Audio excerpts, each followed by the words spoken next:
रोहतास जिले के किसान परिवार से आने वाले आईआईटीएन राहुल पटेल ग्रामीण क्षेत्रों को विकासशील करने के लिए जी तोड़ मेहनत कर रहे हैं। राहुल का कहना है कि हमारा देश ग्रामीण क्षेत्रों का देश है। इस देश के किसान परिवार ग्रामीण क्षेत्रों में रहकर काफ़ी मेहनत कर अनाज पैदा करते हैं। बावजूद उसके ग्रामीण क्षेत्रों में रहने वाले लोगों की ज़िंदगी काफ़ी दयनीय बनी हुई है।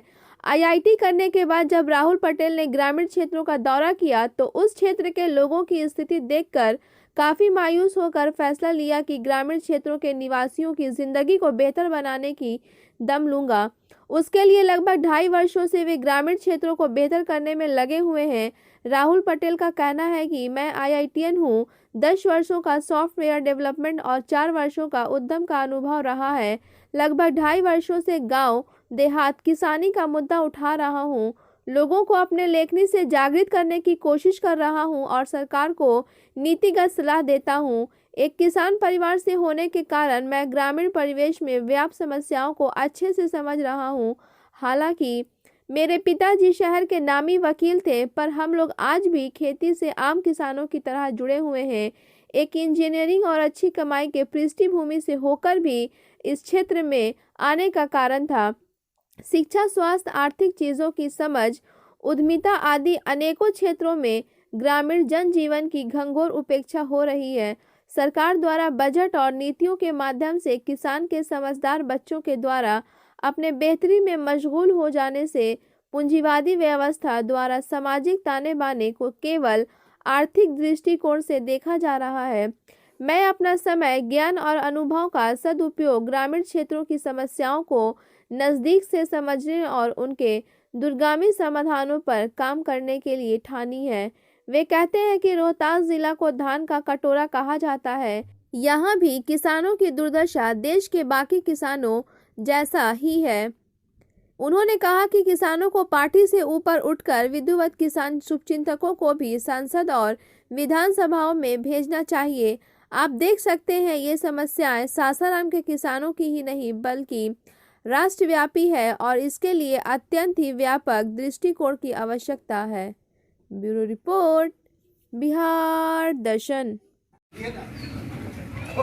राहुल पटेल सासाराम के गोलक्षणी मोहल्ले के निवासी हैं। मैं आपसे रूबरू कराता हूं। राहुल पटेल आईआईटीएन हैं। ये रुड़की से अपना शिक्षा प्राप्त किए हैं और देश के कई हिस्सों में रहकर अपनी शिक्षा को उजागर करते हुए काफ़ी नाम रोशन किए हैं। मैं आपसे रूबरू कराता हूं राहुल पटेल जी से। ये इनका विचार लेना चाहते हैं कि ये इनकी सोच क्या है, और इनसे अभी कुछ विचार मैंने लिया तो इन्होंने बताया कि मैं ग्रामीण क्षेत्रों को डेवलप करना चाहता हूं, क्योंकि ग्रामीण क्षेत्र ही हमारे देश की ताकत है। ग्रामीण क्षेत्र में हमारे किसान भाई रहा करते हैं और भारत देश किसानों का देश कहा जाता है। मैं राहुल जी से पूछना चाहता हूं कि ये ग्रामीण क्षेत्र को क्यों डेवलप करना चाहते हैं। सबसे पहले मैं अपना परिचय दूंगा। मैं आईआईटी रुड़की से इंजीनियरिंग किया 2005 में। इसके बाद मैं सॉफ्टवेयर इंडस्ट्री में 10 साल तक रहा, तो टेक्नोलॉजी का काफ़ी अच्छा खासा एक्सपीरियंस है मुझे। मैं उद्यमी भी रह चुका हूं, लेकिन पिछले 2-3 साल से जब मैं सासाराम में आया तो मुझे लगा कि ग्रामीण क्षेत्र के लिए काम करना सबसे उपयुक्त है, क्योंकि आज ग्रामीण क्षेत्र जो है भारत में सबसे उपेक्षित क्षेत्र है। लोग गरीबी में धंसते जा रहे हैं, गरीबी के दलदल में, और मैं अपने बुद्धि और समय का जो सदुपयोग है उसमें करना चाहता हूँ। इसके लिए मैं लेख लिखता हूँ, लोगों तक सोशल मीडिया से पहुँचाता हूँ, उन्हें अखबारों के माध्यम से पहुँचाता हूँ। सरकारों को मैं नीतिगत स्तर पर सुझाव भी देता हूँ। बेसिकली मैं किसानों के साथ काम करता हूं और मैं उद्यमी भी हूं। मैं चाहता हूं कि जो युवा वर्ग है वह उद्यम के क्षेत्र में आए, चीज़ों को समझे, विवेकपूर्ण निर्णय ले और तदनुसार काम करें। अच्छा राहुल जी, आपसे एक प्रश्न है। चूँकि आप आईआईटीएन हैं, रुड़की से आपने सॉफ्ट इंजीनियर किया है, तो सॉफ्ट इंजीनियर का तो क्षेत्र कुछ और हुआ, और अब आप मेन काम कर रहे हैं ग्रामीण क्षेत्रों पे। तो क्या कारण है कि सॉफ्ट इंजीनियर करने के बाद आप ग्रामीण क्षेत्रों में आप आकर काम करना चाह रहे हैं, काम कर रहे हैं? क्या कारण हुआ? देखिए, सुनने में तार्किक लगता है कि मेरा जो अनुभव है सॉफ्टवेयर इंडस्ट्री में रहा है तो उसी में मैं क्यों नहीं योगदान दिया। लेकिन आप अगर समाज में देखेंगे, आज करीब अनेकों IIT निकल चुके हैं, IMI निकल चुके हैं, साइंटिस्ट निकल चुके हैं, पर समाज को इवेंचुअली समाज में कोई इनोवेशन नहीं है और सारी इनोवेशन बाहर से आती है। तो समाज में जो मूलभूत समस्याएं हैं उस पर कोई भी ध्यान नहीं दे रहा है, चाहे वो वैज्ञानिक मतलब विज्ञान का हो या फिर सामाजिक समस्याएं हों, आर्थिक समस्या, उस पर मूलभूत समस्याओं पर कोई ध्यान नहीं दे रहा। तो समस्याओं को देखते हुए मैंने यही उचित समझा कि अगर मैं IIT से डिग्री लिया भी हुआ हूँ, और कुछ लोग कहते भी हैं कि सरकार आपको तो इतना सब्सिडी दिया है तो देश के लिए काम करते हैं, लेकिन होता क्या है, वह देश के लिए काम न करके अपने लिए काम करते हैं और अपनी समृद्धि बढ़ाते हैं। समाज के खास करके ग्रामीण क्षेत्र के लोगों पर कोई भी अपना समय नहीं देना चाहता। और मैंने सोचा कि अगर जिस बुद्धि का उपयोग करके मैं IIT में गया, सॉफ्टवेयर इंडस्ट्री में 10 साल काम किया, प्रोजेक्ट मैनेजर भी रहा, वही बुद्धि मैं अपने लोगों के लिए भी लगा सकता हूँ। मेरे परिवार से लोग किसान हैं, लोग कर्ज में डूबे हुए हैं, चारों तरफ यही स्थिति है, लोगों के खेत बिक रहे हैं, गहने बिक रहे हैं। तो ग्रामीण क्षेत्र को समय देना और अपने बुद्धि का सदुपयोग करना ज़्यादा मुझे उचित लगा। ये राहुल पटेल जी हैं, इनकी बातों को आपने सुना। ये IIT रुड़की से सॉफ्ट इंजीनियर किए हैं, सॉफ्ट इंजीनियरिंग किए हुए हैं, लेकिन ये अपने विवेक से ग्रामीण क्षेत्रों को चाह रहे हैं डेवलप करना। जबकि इनका क्या कहना है, इनका क्या विचार है, इनके ज़ुबानी आपने सुना। तो ग्रामीण क्षेत्रों को ये इसलिए डेवलप करना चाह रहे हैं, इनका ये कहना है कि भारत देश जो हमारा है वो ग्रामीण क्षेत्रों से पे टिका हुआ है, चूँकि उस इलाके में किसान भाई रहा करते हैं और किसान की खुशहाली इस देश की खुशहाली है। अच्छा, एक प्रश्न ये है कि रोहतास जिला धान का कटोरा कहलाता है, लेकिन आज भी इस ज़िले के जो किसान भाई हैं उनके साथ हम लोग देखते हैं कि काफ़ी परेशान रहते हैं। गवर्नमेंट से क्या क्या सब्सिडी मिलती है वो आप बेहतर जानते होंगे, तो थोड़ा इस पे प्रकाश डालिए कि इस क्षेत्र के किसान हरियाणा और पंजाब जैसे कैसे हो सकते हैं। देखिए, रोहतास जिला धान का कटोरा कहा जाता है और एक समय था जब यहाँ से धान बांग्लादेश में भी एक्सपोर्ट होता था और अभी भी कुछ एक्सपोर्ट होता है, कुछ चावल।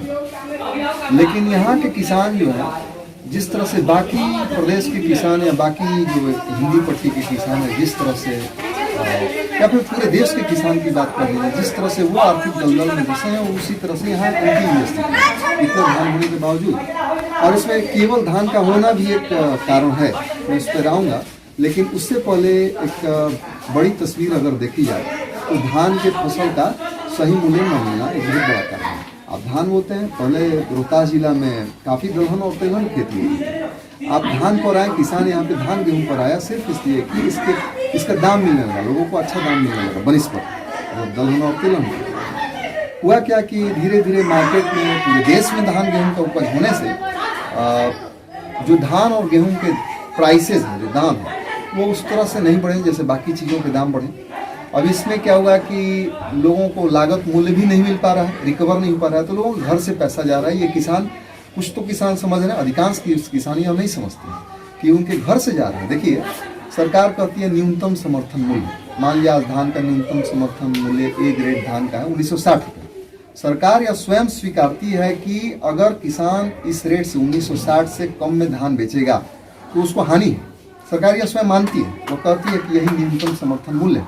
लेकिन आज देख लीजिए 1500 में किसान बेचता है धान, तो बाकी जो 400 रुपये है, 460 रुपये, वो उसके घर से ही जा रहा है और यह किसान को समझ में नहीं आ रहा है।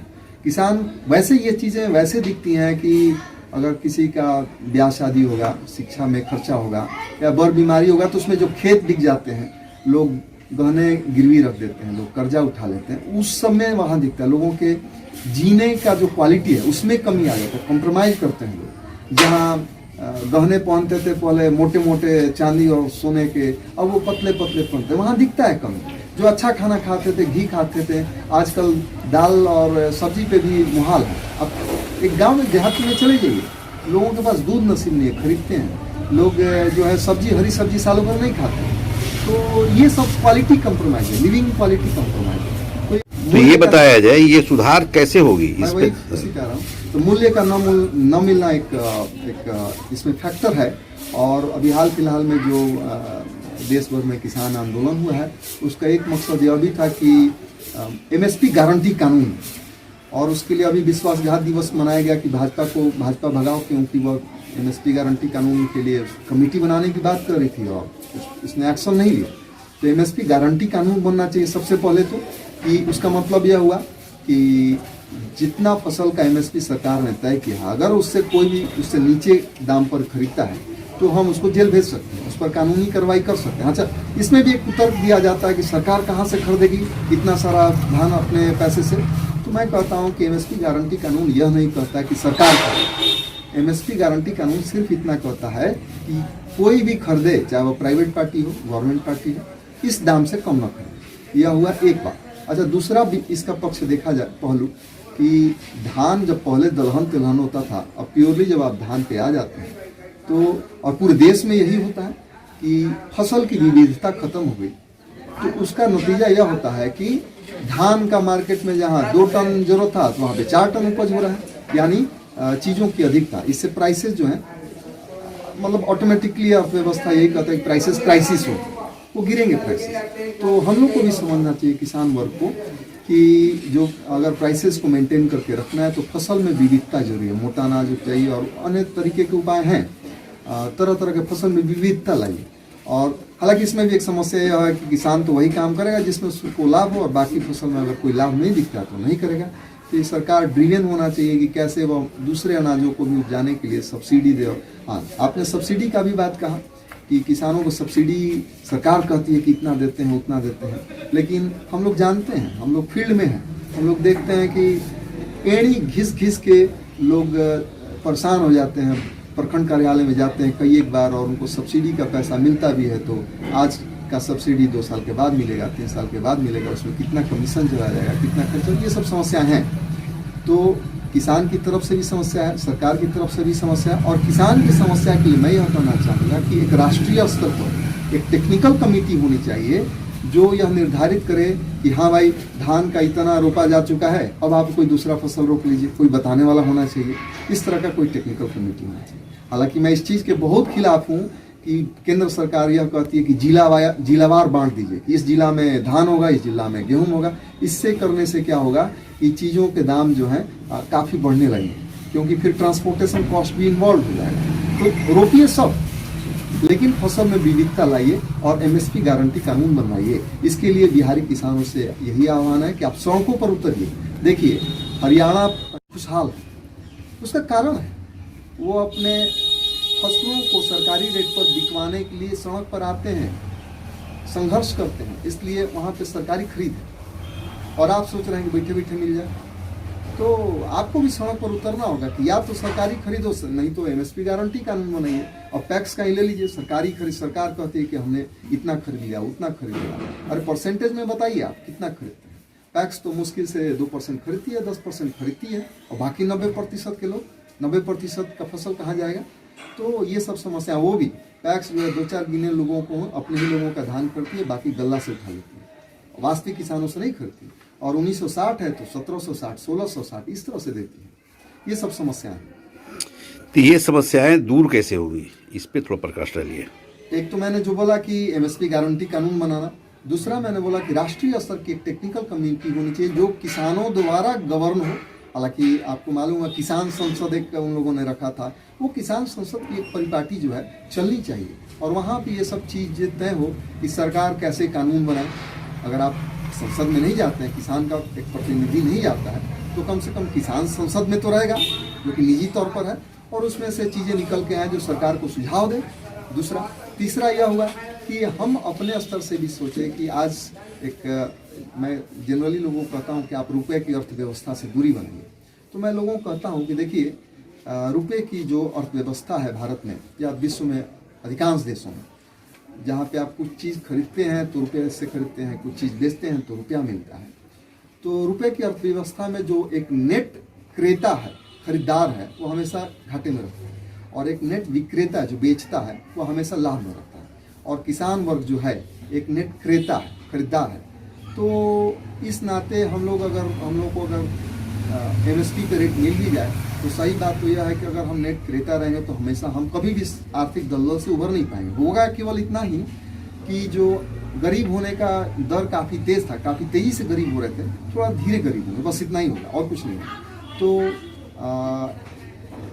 हम लोग को वो सारी चीज़ें भी करनी पड़ेंगी कि अधिकांश चीज़ें अपने से उपजाएं। जो हमने आज गांव में भी लोग दूध खरीद रहे हैं, आप पशुपालन कीजिए, आप अपने से सब्जी उगाइए, चीज़ों को फसल मिलते लाइए, रुपये की अर्थव्यवस्था से आप दूरी बनाइए। इसके लिए मेरे लेख भी पढ़े जा सकते हैं, ये काफ़ी बड़ी चीज़ है। स्पेशली मैं उस पर आपका नज़र डलवाना चाहूँगा, रुपये की अर्थव्यवस्था से दूरी बनेगी कहने का मतलब है कि शिक्षा, स्वास्थ्य और पाखंड पर किस तरह से खर्चा कम किया जाए। तो शिक्षा मैं कहता हूँ कि सामूहिक तौर पर आप शिक्षा की व्यवस्था कीजिए, अपने ही समूह से, अपने ही समाज से कोई शिक्षक की भूमिका अदा करे। मेडिकल जहाँ स्वास्थ्य पर खर्चे की बात है तो आप अपने लिए जितने आप स्वयं उगाइए। आपको मैं एक वाक्य बताता हूँ कि मेरे ससुर जो हैं एक बार कुछ लड़के लड़कियों के बारे में बोल रहे थे कि लड़की अच्छी है, लड़कों से वो सेवा करती है। तो मैंने कहा देखिए, जब आप रोपेंगे सागवान और शीशम कि बढ़ेगा तो फिर काटेंगे तो पैसा मिलेगा, और बुढ़ापे में चाहेंगे कि हमको फल मिले तो कहाँ से मिलेगा? तो आपको फलदार पेड़ रोपना होगा। ये नहीं है लड़के लड़की, तो वो अलग चीज़ है। मैं उदाहरण यही देना चाहता था कि आज अधिकांश किसान जो है उन्नत खेती के नाम पे या ज़्यादा कमाई के नाम पे शीशम, सागवान ये सब लगाते हैं, और खाने के नाम पर हर तरह की कटौती करते हैं, और फिर अंत में स्वास्थ्य पर उससे ज़्यादा खर्चा कर देते हैं। तो मैं किसानों से, ग्रामीण क्षेत्र के लोगों से आह्वान करता हूँ कि आप अपने खाने पर ध्यान दीजिए ताकि स्वास्थ्य पर खर्चा कम हो, खाने में विविधता लाइए, और शिक्षा को जैसे मैंने बताया सामूहिक स्तर पे ये चीज़ें कीजिए। और पाखंड, शादी ब्याह में हम लोग काफ़ी खर्चा कर देते हैं, हम लोग पूजा पाठ में खर्चा कर देते हैं, हम लोग यज्ञ में खर्चा कर देते हैं। उन सब के बजाय आप लोगों को ऐसे ही पैसा फेंकने के बजाय, दिखावा में हम लोग खर्चा करते हैं, तो इस तरह से पैसा फेंकने के बजाय आप अपने भोजन पर, अपने शिक्षा पर पैसा फेंकिए। इस तरह से कम किया जा सकता है। और चौथा चीज़, हम लोग यह एक आम चीज़ हो गया है बिहारी लोगों में कि नौकरी को ही एकमात्र आय के स्रोत के रूप में देखते हैं। हम लोग को उद्यम पर आना चाहिए, उद्यमी बनना चाहिए। तो उद्यम पर भी मैं काम करना चाहता हूँ लोगों के साथ। यही कुछ उपाय हैं मेरे नज़र में। ये राहुल पटेल जी हुए, इनकी बातों को आपने सुना।